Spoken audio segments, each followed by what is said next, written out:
On November 17th, 2020, while on a road trip to help move my friend John across the country, we stopped in LA for dinner at this place called Shunji.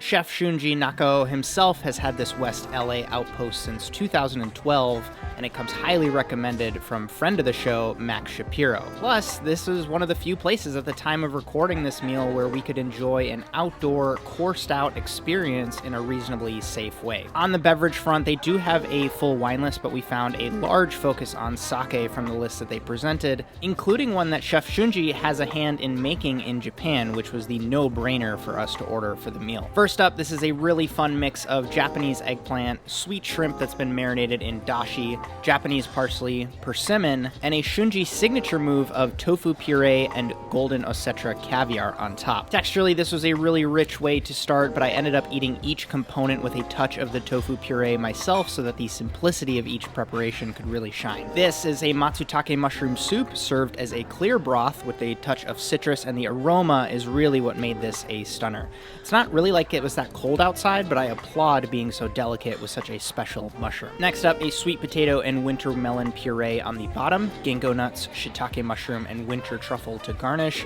and on top here, a fresh water crab that's flash cooked, and you can enjoy the whole thing. Shout out to this beautiful spoon that this is served with. Comment below if you've gotten in on a hashtag spoon drop recently. But back to the dish. It hit the sweet and savory combo right on the head, plus these crab are just really fun to eat. This here is a wet towel. Don't eat that. Next up, a sashimi showcase with flounder on the left, winter yellowtail, which happened to be in season and super fatty when we ate on the right, bluefin tuna as well right in the center. Simple vegetable garnish to enjoy between bites, as well as some freshly ground wasabi. They also told us not to enjoy those decorative leaves, so don't eat those either. This is a deep-fried oyster tempura, covered by a mushroom dashi, shimeji, and maitake mushrooms to garnish, a bit of blanched spinach and edible flowers on top too. This was the third mushroom course of the evening, if you're keeping track at home, and it just shows the range that the chef team has here to use what's seasonally available and cook with different techniques to make sure that the menu still has a flow. Next up, we have A5 Wagyu, sliced thinly and gently cooked with a little bit of Mizuna underneath and Sancho pepper. I'm a huge fan of not over-garnishing Wagyu, so this was right up my alley, plus it would be our only protein not from the sea in this menu. Okay, really digging into nigiri now, and before we do, drop a like on this video if you haven't already. From left to right, we have red snapper, halibut, threadfin snapper, and golden eye snapper.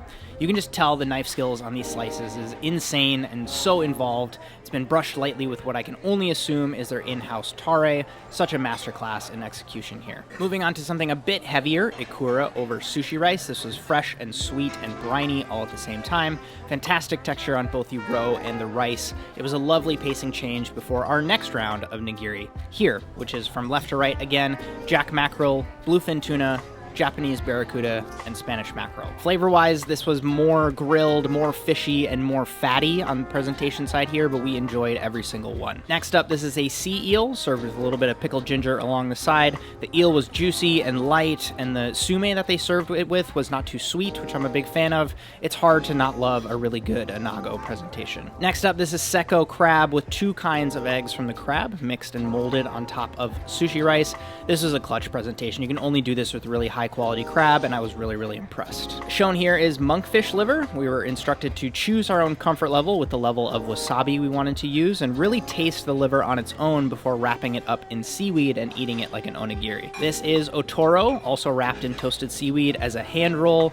Oh so simple, but oh so self-explanatory. Last savory presentation here, a clam and miso soup. I had to literally pause and just sit in bliss as I sipped this. It was such a fun way to elevate the simple, and Chef Shunji does it so well. A roasted and brewed tea to finish, served alongside a house-made red pumpkin yokon, aka a Japanese jelly. The typical flavor here is done with red bean, but to garnish, we have that paste along the side as a sweet red bean paste, whipped mascarpone next to that, and then a strawberry to finish. The total for the two of us came to $450.05. With such a long-standing history in LA and for some new plans for a new space nearby in 2021, I was really stoked to experience a meal by Chef Shunji myself. I would love to hear your thoughts in a comment below. Thanks as always for your attention. Please subscribe because there are 2 really exciting TPC videos dropping soon if you like these going out to eat food vlogs. My name is Justin Khanna, and I hope you have a good one.